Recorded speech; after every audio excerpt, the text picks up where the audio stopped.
Okay, it's 8 a.m. Good morning, everybody. We're going to start with the portion of the week, the chita, the portion of Vayeda. We're holding chapter 21, verse number 5, which is the portion for Thursday. Avram, verse number 5. Avram ben Mea Shana bivalid le'es Yitzchak. And Avram was 100 years when he had Yitzchak, Isaac, Benoy, his son. Vatamer Sarah, verse number 6. And Sarah said, Tzchaik asa li alikim. God made joy for me. Kol Hashemeya, everybody who will hear this, Yitzchak li will rejoice with me. So Rashi says, what means Yitzchak li will rejoice with me? Yismach alai will we rejoice for me. Medrash Agoda, and it's brought down in the Medrash that not only was she healed, she suddenly became childbearing, but many women were healed with her. Many people became healed that day.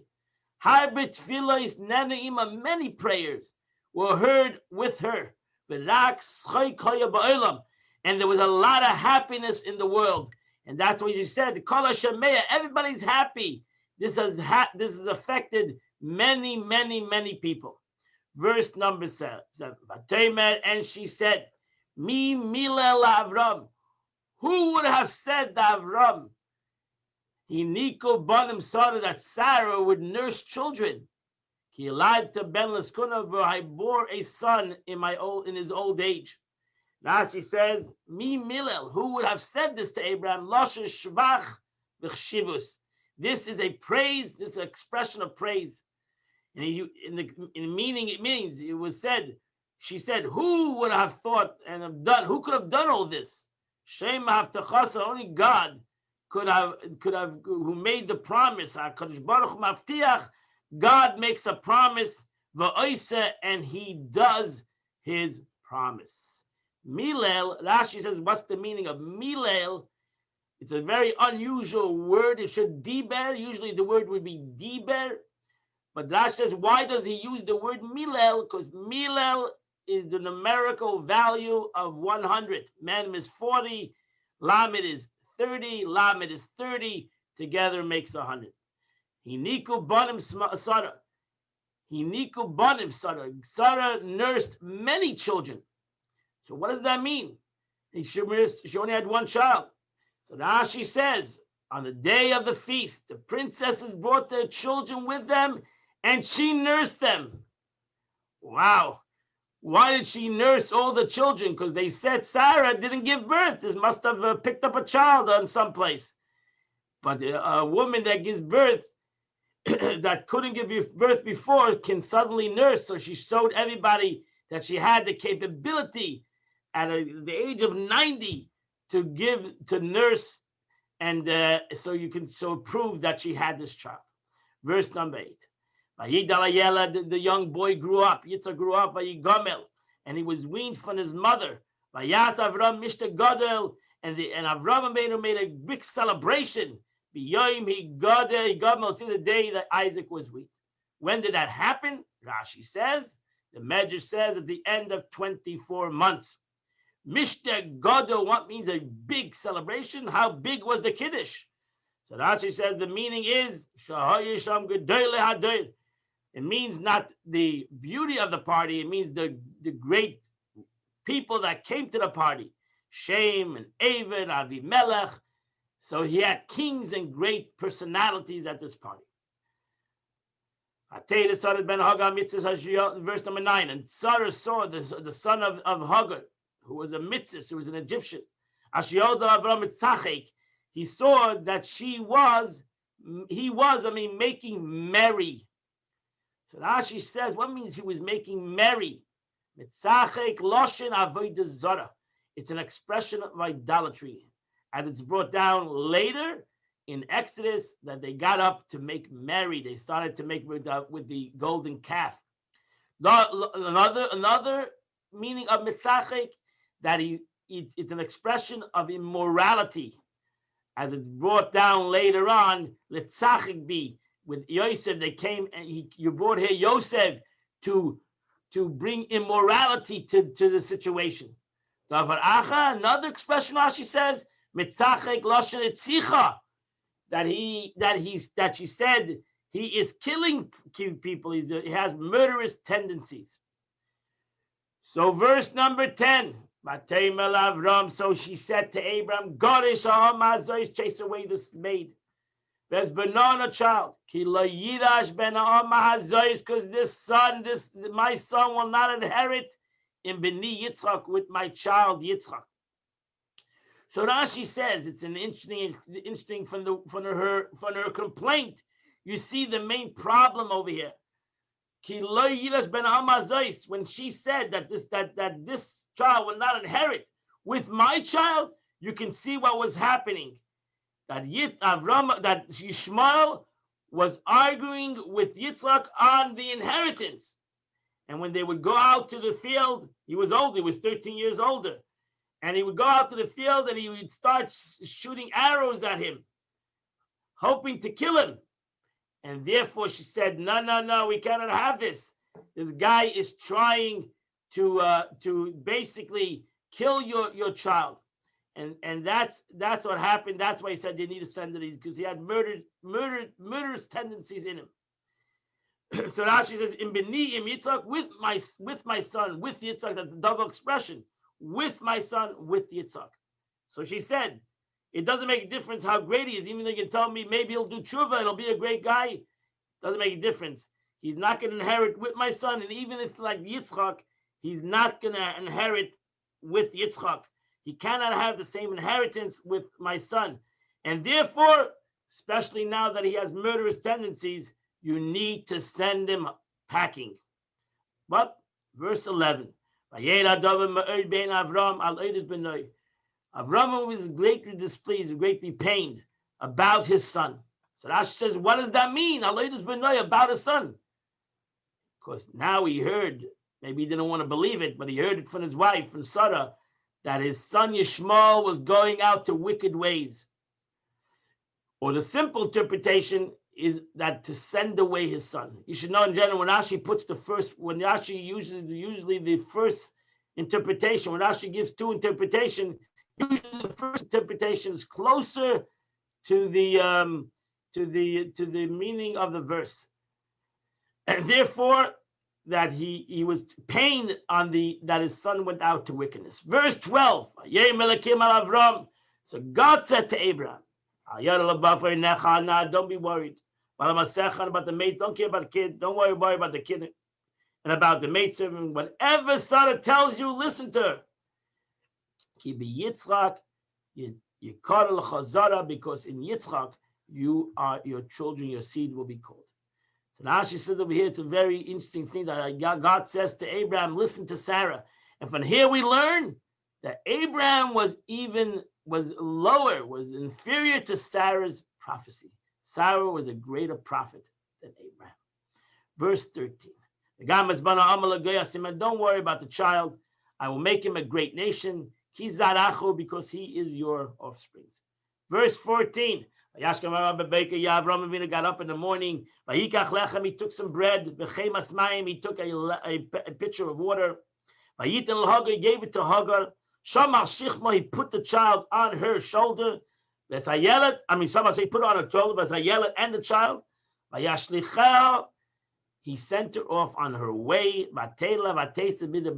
She went and she wandered in the desert of Beersheba. So Rashi says he gave her water and bread, not money, because he was angry. He was frustrated on him going out to evil. He didn't want to give him money, so he would continue his evil ways. And the child. So Rashi said he put the child on her shoulder, because Sarah was a prophet, put an ayin hara on him, and suddenly this child could not. He was not a child. He was over 13. This young lad could not walk. So she went. Rashi said an interesting word over here. She went and wandered. That shows in a negative, not only of the child, but also of Hagar, that she went back to Mitzrayim, as the Torah you'll soon see. She went back to Egypt. She went back to her evil ways of the past. She went back to the land of Egypt. And Egypt was the immortal place. Verse 15. And the water depleted from the leather pouch. She took the child who was sick and she put him under the bushes. So now she said, why suddenly Avram Avinu would not send her out with enough water? What happened was the child was not well. And when you're not well, you drink a lot of water. Verse number 60. She went and sat far from him, the distance of 2 bow shoots. And she said, I don't want to see in the death of the child. She sat away far from him. And she raised her voice, and she cried. So now she says that that's grammar. When he drew near to death, she went even further and further away. Verse 17. And God heard the cry of the child. And an angel of God called out to Hagar from the heaven. He said to her, what is the matter, Hagar? The Malach said, the Eibishter heard the voice of the child. With the way he's there. This is very powerful. Rashi says he heard the voice of the child, not of Hagar, because it's greater the power of the prayer of somebody that's sick than somebody else that cries out. When somebody's in pain, somebody's in tzad, he should cry out himself, and God will hear the cry of the child. Ba'asher hu sham, the way he was there. So Rashi says, according to the deeds of what a person does now, not what he's going to do, God judges. Because the angels were saying, let him die. Over here, the angel said, look what's going to happen from this guy's children. And these guys are going to be Ishmael, are going to come out of a terrible nation. Why would let him die and there won't be this nation? And God says, I don't look at what's going to come. I look at the person right now. According to the deeds of right now, not what happens later. Continue in verse 18. Kumi si'iyasana, she told him, pick up the child, and grasp your hands upon him, because I'm going to make him a great nation. Verse 19. And God opened her eyes. And she saw a well of water. And she went and she filled up the pouch of water. And she gave the child to drink. Verse 20. And God was with this lad. He grew up and he dwelt in the desert. And he became an archer. So Rashi says, he was a great art. He was he had a great shot. And Keshes, he's the word Hebrew Keshes because his occupation was a hunter, and that's why this grammar. That's why there's a dogish on the Keshes. Verse 21. Vayeshe b'midbar Paran. He dwelt in the deserts of Paran. Vatikach le'ima isha me'eretz Mitzrayim, and his mother took for him a wife from the land of Egypt. So Rashi says, interesting Rashi. Rashi says me'eretz Mitzrayim. Why does the Torah tell us that? Number one, that's where she was brought up. She was a princess from Egypt, and that's where she went back to Egypt. But Rashi says this is what people say: throw a stick in the air, it will land on the place of its origin. Land on the ground. Throw Hagar in the air, so to say, and she's going to land back in Mitzrayim. And you can see her roots where she really wanted to be. And that ends the Chumash of the day. We will now go to the Tanya of the day. So the Alter Rebbe continues in today's learning of the Tanya. Continues what he has mentioned what he spoken before about the passing of a tzaddik. So the Alter Rebbe explains as follows. The Alter Rebbe, this is again a little bit Kabbalistic, so hang in there, as they say. The Alter Rebbe says at the top, the Alter Rebbe will now explain how it relates to the passing of a tzaddik. For this likewise draws down a degree of illumination that only transcends the world. When a tzaddik passes away, as he started at the beginning of the chapter, that a tzaddik that passes away, he's greater than when he's alive. Because when he passes away, he brings down a light that's even higher than when he's alive. Because when he's alive, he is still ultimately in a body. So Alter Rebbe says as follows. Let's listen in. Now this is known that Abba is in Kabbalah the sphere of Chochmah. Abba. Ima is the sphere of Bina. Abba is the sphere of wisdom. Ima, mother, masculine and feminine, is Abba is the father, masculine is wisdom, Chochmah, and Ima, feminine, is the concept of Bina, understanding. But we're going into Abba. Alter Rebbe draws its sustenance from the eighth mazel. The eighth mazel, meaning the eighth in the Torah enumerates the 13 attributes of mercy. The eighth expression of the God's attributes of mercy is which corresponds to the 13 tufts of the celestial beard. That's why it says a person should have a beard. A man should let his beard grow because it's expression of the 13 principles of mercy. It's a whole different subject. And what is the eighth one expression? Utikin neitzer chesed. This is the neitzer chesed. Neitzer chesed la'alofim. That's the eighth of the 13th principle. Neitzer chesed la'alofim. That God, he guards chesed for thousands of generations. That's one of the 13 principles of mercy, the number 8. Noitzer, what means noitzer? The word noitzer, he guards, comes from the word rotzain, comes from the word rotzain, will of God. That's why it's number 8. In Kabbalah, number 8 is something that goes up. 7 is the bris, is the days of creation, like the bris is on the 8th day, because it goes higher than creation. It goes to a higher level. So the Alter Rebbe says, that's Chachma. Chachma is also Koyach Ma. What is it? Koyach Ma, the power of wisdom, that it can go higher than itself. Bina, understanding, is Gevura, is severity, is stuck in a situation, understanding in a person's understanding. Chachma gives him the capability to go even to Ratzain, to understand even higher than himself. The Eis Ratzain, so therefore, it means that it's an auspicious time. That's the meaning of an Eis Ratzin. Eis Ratzin, when you say it's Eis Ratzin, it's an auspicious time, meaning that now is a time to go greater than oneself. It's an Eis Ratzin. In a regular time, you only can go to your capacity, but now it's an Eis Ratzin. It's a good time. That's why we tell a person you should have a Yom Tov, a good day, meaning that today you should be able to go higher than yourself. You should go to the level of Ratzin, to the level of will, of desire, which is higher even than Chachma. Than the concept of understanding. It's like Kesed in Kabbalah is the level of Kesed, the crown. So this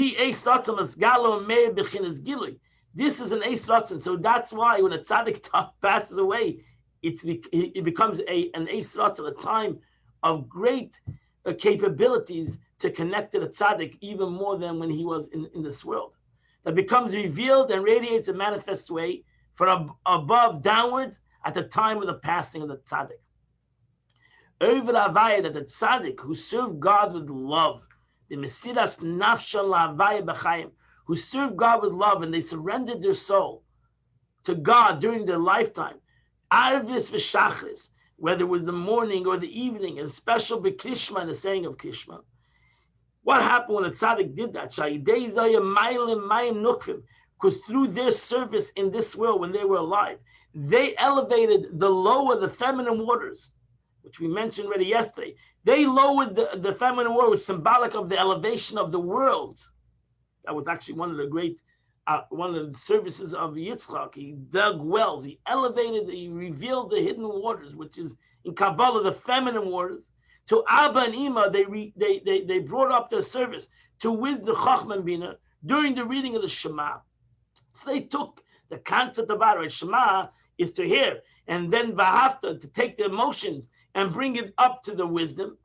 And also through the learning of Torah. The Chachma of the Torah goes to Chachma. So through their learning of Torah in this world, they brought it up to the Chachma of the Eibishter. Thereby, the Mayim Duchim, what happened was that through them connecting the lower worlds to the upper worlds revealed itself, which is the upper worlds is the masculine, so to say. That's the concept of the give and take.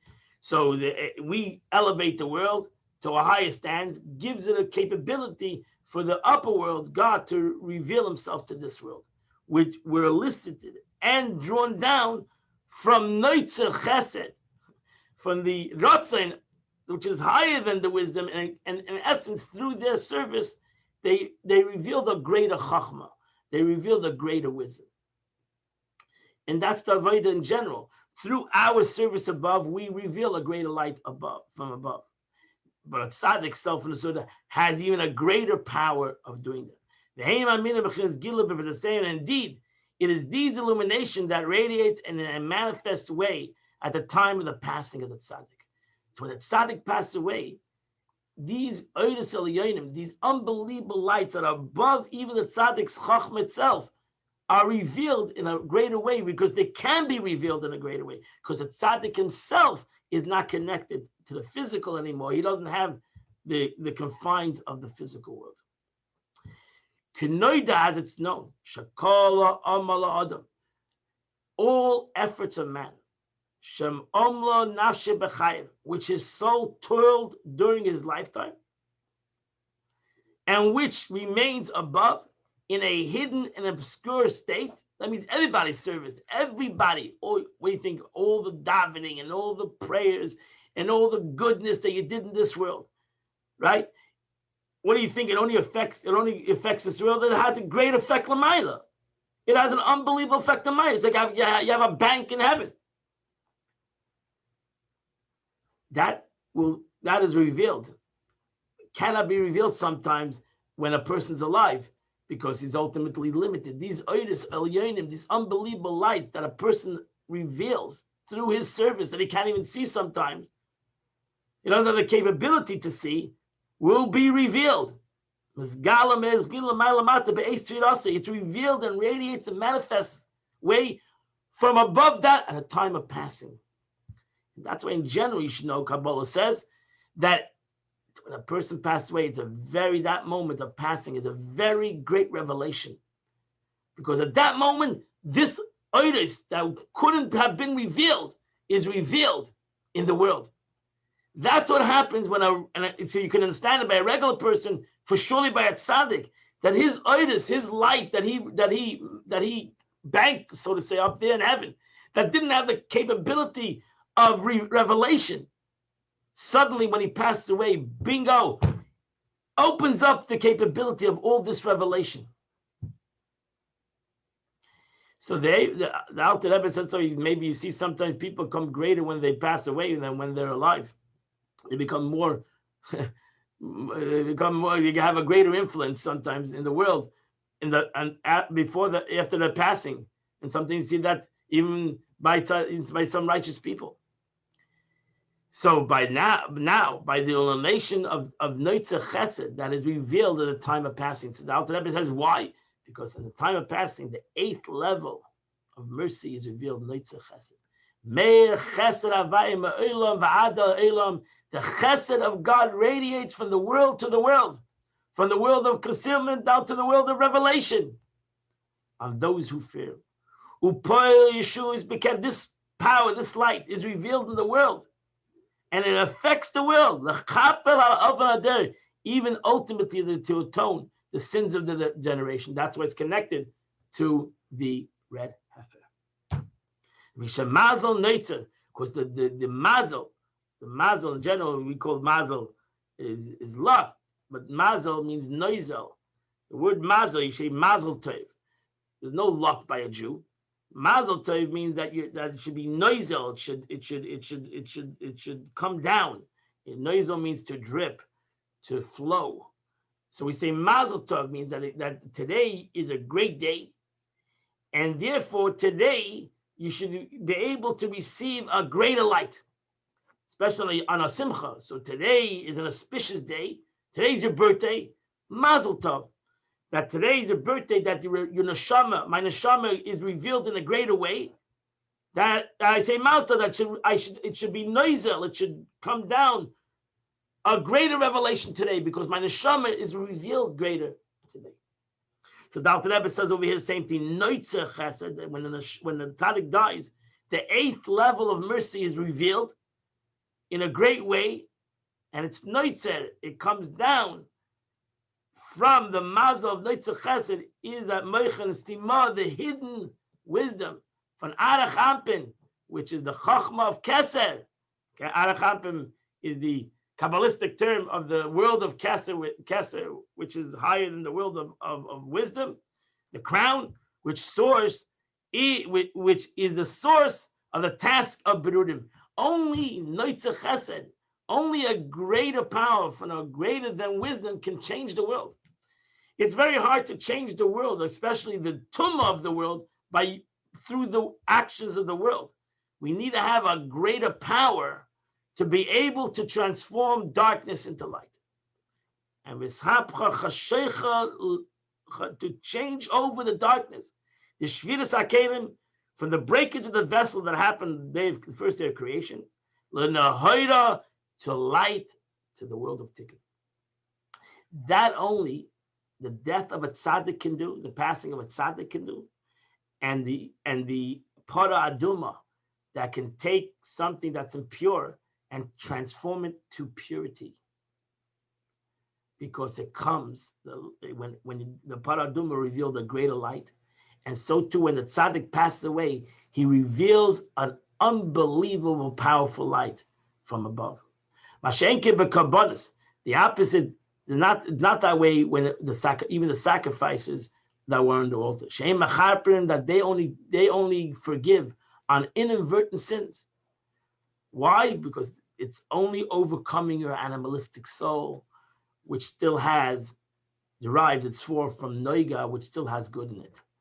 Is brought down in Likutei Torah in the portion of Yikra. L'chein nistacha, the Parshas Paradafka. That's why the Alter Rebbe says it is connected. The death of Miriam is connected specifically to the portion of Para Aduma, the red heifer.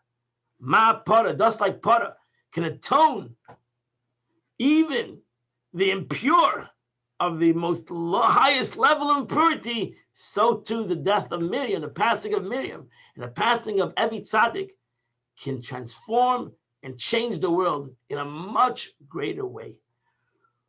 Ubelakute, and as in Yalkut, Parashat Shmini, for the red heifer, reads the water of Mei Chatas, the waters of all purification. The red heifer had the capability to be the waters of all of purification, transform the impurity of the world. And that completes the chitas of today. I wish you all a wonderful day. You need to now go and get a Tehillim, a Psalms. The Psalms of today is going to be for the 18th of Cheshvan.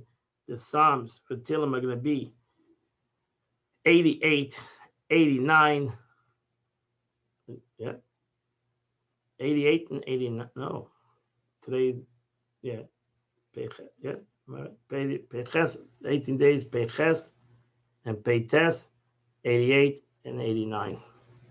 Have a beautiful, happy, healthy, wonderful day.